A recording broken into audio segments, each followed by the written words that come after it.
Hello दोस्तों, स्वागत है आप सभी का। आज का जो प्रश्न था वो ये था कि पिछले तकरीबन 3 महीने से स्वास्थ्य कुछ खराब-सा चल रहा है और लास्ट 1 मंथ जो है ये थोड़ा ज़्यादा ही बिगड़ता हुआ-सा नज़र आता है।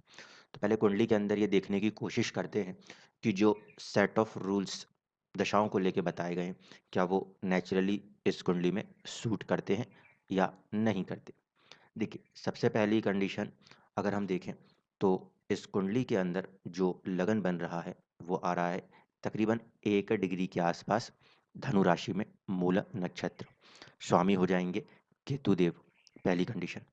दूसरा, केतु की जो प्लेसमेंट है वो अष्टम भाव में और कहीं ना कहीं अश्लेषा नक्षत्र में मौजूद है।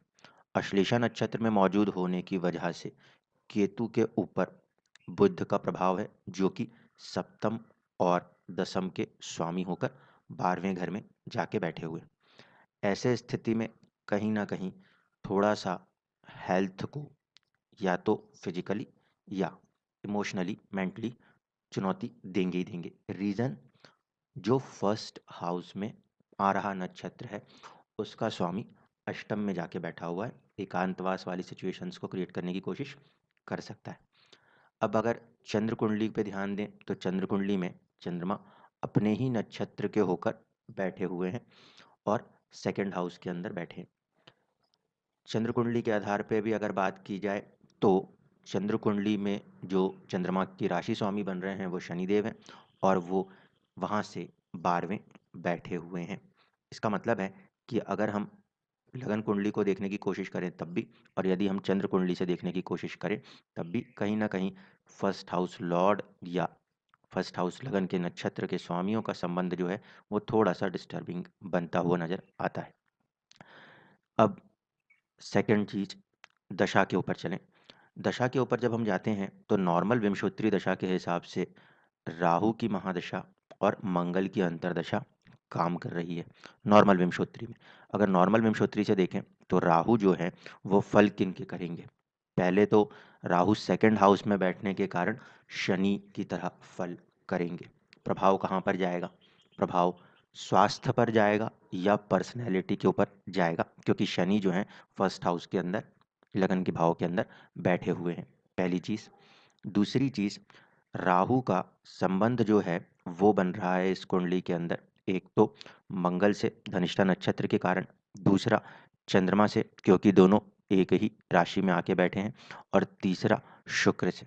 ठीक है, तो अगर इस तरीके से देखा जाए तो शुक्र के साथ बनने वाला जो संबंध है राहु का, वो एक तो अचानक लाभ प्राप्ति में सहायक होगा, लेकिन छठे भाव के स्वामी का संबंध होने की वजह से कहीं ना कहीं उसके कुछ पार्ट ऑफ दशा में रोग का, कर्ज का भी सामना करना पड़ सकता है। चंद्रमा अष्टमेश है और सूर्य से 3 घर आगे हैं, जो कि हम कहीं ना कहीं चंद्रमा को पीड़ित भी मानेंगे, और सूर्य से 3 घर आगे होने की वजह से कहीं ना कहीं पॉजिटिव या बेनिफिक की जगह थोड़े से मैलेफिक रूप में चंद्रमा कार्य करते हुए नजर आएंगे। ऐसी स्थिति में जिस राहु की महादशा चल रही है उसका संबंध दो ऐसे ग्रहों के साथ है जो कि कुंडली के फंक्शनल मैलेफिक हैं। इस बात को समझिएगा। लगन 9 नंबर से बन रहा है, शुक्र छठे भाव के और चंद्रमा 8वें भाव के स्वामी हैं। दोनों भले ही नैसर्गिक शुभ होते हैं, लेकिन क्योंकि इस लगन के लिए फंक्शनल मैलेफिक है, तो ऐसी स्थिति में राहु की अपनी दशा का कुछ प्रभाव जो है वो चुनौतियों को लेकर चलने वाला होगा, पहली कंडीशन। दूसरी कंडीशन अगर ध्यान से समझे जाए तो चंद्र कुंडली से भी अगर राहु को देखेंगे तो राहु वर्क करेंगे शनि की भांति भी, क्योंकि उसकी राशि में बैठे हुए हैं। ठीक है, और चंद्र कुंडली के आधार पे जब आप ध्यान से देखेंगे तो यहाँ पे भी चंद्रमा 7th हाउस लॉर्ड बन के बैठे हुए दिखाई देंगे। अब डिक्टम जो था वो ये था कि जब कभी भी सेकंड हाउस या 7th हाउस के स्वामियों की दशा चल रही हो तो ऐसे स्थिति में स्वास्थ्य के ऊपर प्रभाव आना लाजमी है। तो यहाँ पर अगर देखा जाए तो राहु चंद्र कुंडली के हिसाब से देखा जाए तो राहु के जो राशि स्वामी है उनका संबंध 12वें घर से है, और नॉर्मल लगन कुंडली से भी देखा जाए तो राहु का संबंध सेकंड हाउस से है। ऐसी स्थिति में राहु की महादशा में कहीं न कहीं चुनौतियाँ स्वास्थ्य के लिए बनना लाज़मी है। दूसरी चीज़, राहु का जो नक्षत्र संबंध है वो 12th हाउस से भी है और 5th हाउस से भी है। ऐसी स्थिति में दवाइयाँ 5th हाउस और हॉस्पिटल्स 12th हाउस का भी संबंध बना हुआ था।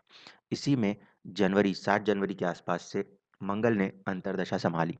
अब मंगल ने जब अंतर्दशा संभाली तो मंगल कुंडली में पंचम और 12वें के स्वामी हैं। अब इस बात को समझिए, राहु की महादशा में राहु जिसके नक्षत्र में बैठे हैं उसकी अंतर्दशा है। इसकी वजह से भी एक चुनौती थोड़ी-सी बढ़ी हुई नज़र आती है। दूसरी बात है, क्योंकि दोनों ही क्रूर ग्रह हो गए, राहु भी क्रूर, मंगल भी क्रूर। ऐसे स्थिति में सेकंड हाउस में बैठे हुए ग्रह की दशा, यानी कि सेकंड लॉर्ड के साथ-साथ 12th हाउस के लॉर्ड की दशा का चलना, ये कहीं न कहीं स्वास्थ्य को या फिर सेविंग्स को प्रभावित करने की स्थिति दर्शाता है। 12th हाउस की दशा का प्रभाव जब भी आएगा तो कहीं न कहीं कुछ परेशानियाँ अवश्य दिखाई देंगी, एक चीज़। दूसरा, 5th हाउस लॉर्ड होने के कारण दवाइयों का भी यहाँ पे फ़ॉर्मेशन बनता है। अब इसी चीज़ को आप ज़रा नवमांश में देखेंगे, तो नवमांश को मैंने राशि तुल्य किया है। मंगल का जो दशा प्रभाव है, वो कहीं न कहीं छठे भाव, रोग भाव या कर्ज भाव के साथ जुड़ा हुआ रहता है इस कुंडली में। ऐसे स्थिति में ये लाज़मी है कि जब तक मंगल की अंतर्दशा कार्य कर रही है, आपको अपने स्वास्थ्य के प्रति थोड़ा-सा ज़्यादा सजग रहना पड़ेगा। पॉजिटिव साइड्स में 6th हाउस से देखें तो किसी तरीके के कॉम्पिटिशन्स में आपको सपोर्ट मिल सकता है, लेकिन हेल्थ पे हम क्यों ज़्यादा इस समय फ़ोकस हो रहे हैं, इसको भी समझ लीजिए। देखिए, जो इस समय दशा कार्य कर रही है, उस समय जो गोचर है, तात्कालिक गोचर अवस्थाएँ हैं, अगर उसको ध्यान से देखा जाए तो आपका इस समय की गोचर अवस्था में राहु और मंगल किस तरह से प्रभाव कर रहे हैं, इसको देखिए। तकरीबन-तकरीबन अगर हम गोचर को देखेंगे तो मंगल जो हैं वो छठे भाव में बैठे हुए थे। आज की तारीख में कहीं जाकर मंगल जो हैं वो मृगशिरा नक्षत्र को बनाए हुए और ती 3 नंबर की राशि का अर्थ है कि मिथुन राशि में गोचर में आए हैं। अब ऐसी स्थिति में जब तक मंगल का गोचर पिछले समय 6th हाउस से रहा, उस समय महादशा का स्वामी राहु जो मंगल की राशि में था और अंतर्दशा का स्वामी मंगल खुद ही कहीं न कहीं छठे भाव में विराजित थे। ऐसी स्थिति में और मंगल जब तक मृगशिरा नक्षत्र में हैं, तब तक वो कहीं न कहीं दवाइयाँ और साथ ही साथ हॉस्पिटल जैसी चीज़ों को कनेक्ट किए हुए हैं। ठीक है? तो कम से कम अभी भी आपको थोड़ा इंतज़ार करना पड़ेगा। मंगल का यहाँ 7th हाउस में गोचर, पहले तो 6th हाउस से बाहर निकलना, ये एक पॉज़िटिव था। लेकिन इस सिचुएशन के अंदर भी जब तक मंगल राहु के नक्षत्र को पार ना कर दें, तब तक आपको हेल्थ पे ध्यान देना ही पड़ेगा। ये तो एक चीज़ हुई। दूसरा, क्योंकि इस कुंडली में चंद्रमा की जो प्लेसमेंट है, वो सेकंड हाउस में है, तो व्यक्ति के थॉट प्रोसेस के ऊपर एक दूसरी दशा भी कार्य कर सकती है। उसको ध्यान में रखते हुए देखें यदि हम, तो आपके ऊपर इस समय जो दूसरा प्रभाव है, वो हो सकता है कि क्षेम तारा दशा का प्रभाव महसूस हो। अब यदि क्षेम तारा दशा का प्रभाव महसूस हो रहा है, तो हम देखें शनि की महादशा जो अगेन सेकंड हाउस लॉर्ड बनते हैं, वो फिर बैठे हैं फर्स्ट हाउस के ऊपर, यानी कि चीज़ें जो हैं उसका प्रभाव स्वास्थ्य से जुड़ा हुआ कहा जा सकता है। और इस समय जो अंतर्दशा है वो गुरु की, यानी कि again things related with the health और मन या फैमिली।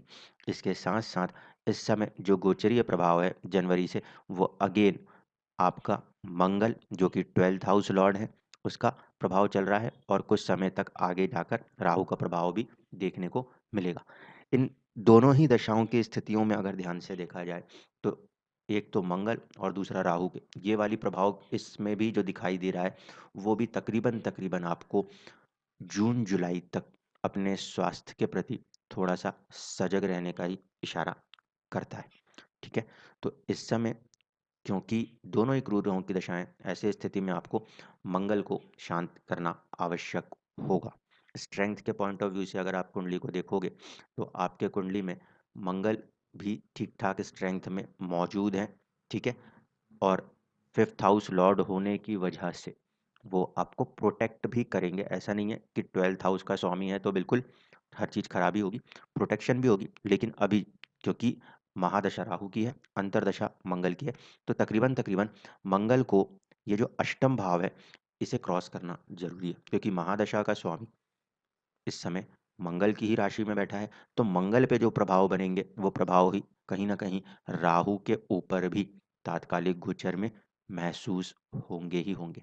इसीलिए सलाह यही होगी कि जब तक मंगल कर्क राशि को पार ना कर दे, तब तक अपने सेहत के प्रति आपको सजग बने रहना चाहिए, क्योंकि कहीं न कहीं नवमांश के अंदर जो मंगल का प्रभाव है, वो छठे भाव रोग, रिपु, ऋण के भाव से संबंधित बन रहा है। इसलिए उतने समय तक आपको थोड़ा सावधान रहना पड़ेगा, और उसके बाद जाके दशाओं के सिस्टम के हिसाब से देखें तो तकरीबन-तकरीबन जून-जुलाई के बाद जाके एक प्रॉपर हेल्थ रिकवरी कही जा सकती है।